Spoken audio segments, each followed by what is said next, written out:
Shalom, Masharala. First and foremost, I'm going to give all praise and glory to Yahweh Ba'ashim, Yahweh Shai, Ba'ashim, Hawakakadesh Barakatam, the bonds of Apostle, has great Muslim, well, peace, say, so for like Israel, Shalom. Coming at you with another lesson again, Nahum 2. We're going to read from chapter 2, verse 1 to verse 13, and hopefully you're edified through the spirit of Yahweh Ba'ashim, Yahweh Shai. With that, let's get into it. This is the book of Nahum 1:1. He that dasheth in pieces is come up before thy face. Keep the munition and watch the way. Make the loins strong and fortify thy power mightily.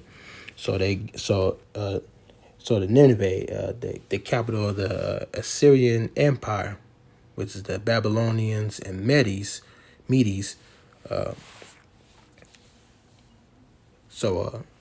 pretty much they are gathering themselves, fortifying themselves. They're preparing for the threat that's coming to Nineveh.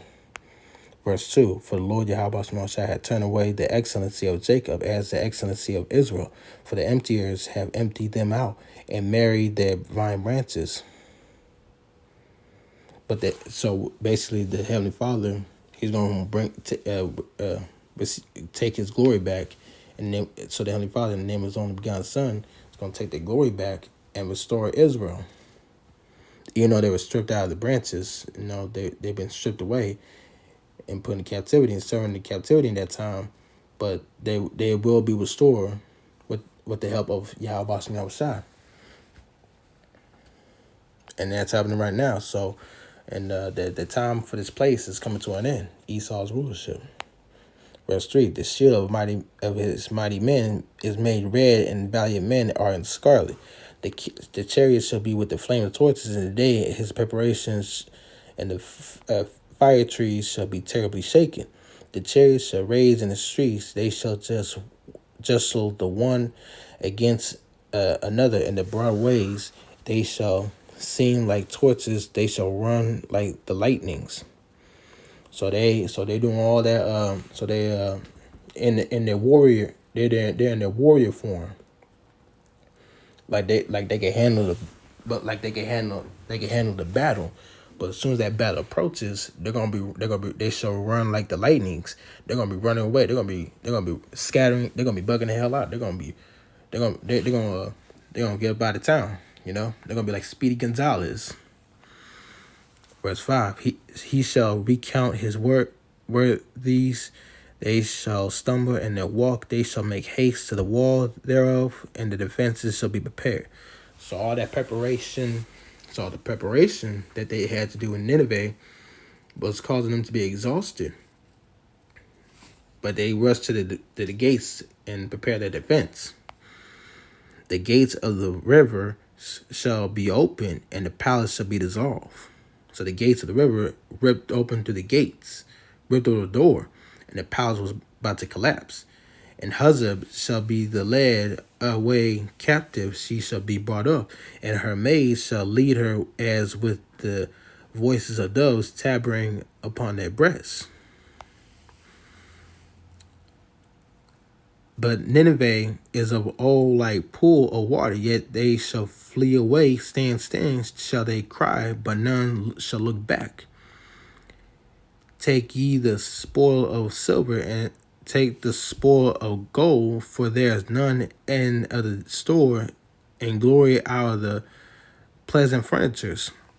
So all those spoils and all the gold and the riches was, was washed away.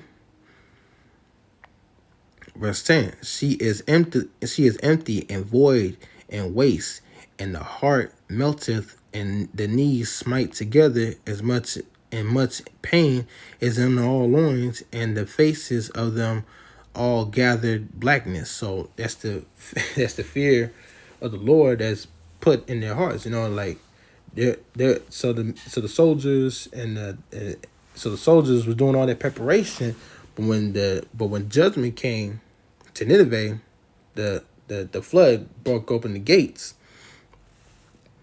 They were terrified. They were scared. And the time that we're coming into Jacob's trouble, everybody's gonna be more terrified. Everybody on the planet Earth, including Esau and the 2/3 and the heathens, everybody's gonna be terrified. Even the elect is gonna be scarcely saved. So in this time, when we get into Jacob's trouble, at the mark of the beast prophecy, the nuclear missile is going to come at the last. The nuclear missile is going to come. It's going to be real close at where to the last minute, last second, a chariot is going to beam the elect. And when the chariots dip out after they beam the elect, they're going to realize, but it's going to be too late. They were scared. Back in the day, they were scared. Because the Lord is in control of all things. The Lord is the king. He's not the king of terror for no reason. There's a reason why he's the king of terror. He's known for his judgment. Verse 11, where is the dwelling of the lions and the feeding place of the young little lion, the Slakia. Verse 11, Nahum 2:11. Where is the dwelling of the lions and the feeding place of the young lions, where the lion, even the old lion, walked and the lions whelp, and none made them afraid. The lion did tear in pieces enough for his whelps, and strangle for his lionesses, and filled his holes with prey, and his dens with raven. Behold, verse 13, behold, I am against thee, saith the Lord Yahweh of hosts, and I will burn her chariots in the smoke, and the sword shall devour thy young lions, and I will cut off thy prey from the earth, and the voice of thy messengers shall no more be heard. So the lions are the soldiers, and the young lions, the soldiers that was defending the Nineveh. They, like I said, the capital of the Assyrian Empire. And just like how it is right now to this day, the military soldiers. Trump just signed a bill that people who disagree with Trump, any little things that Trump is for, and people that disagree with it in this wicked ass country, they're gonna be deemed as a domestic terrorist. We're coming into that time. We're entering that trials and tribulation, the hour of temptation, and when the MOTB prophecy comes to pass, hey man, the young soldiers. That's it. The young soldiers in the military, they're gonna be cut down, and the messengers, the politicians, everybody's gonna get caught up. And there's gonna be nothing that they can do. There's gonna be nothing that we can do. And this is why that the Heavenly Father sent his men, his servants, to teach the word and blow the trumpet. So again, hopefully you're edified. I'm gonna give all praise and glory to Yahweh Bashem Yahushai Bashem Habakakadosh Bakatham, the Apostle Apostle as great milestone, well, peace, salutation, hopeful like of Israel. Hopefully you're edified, and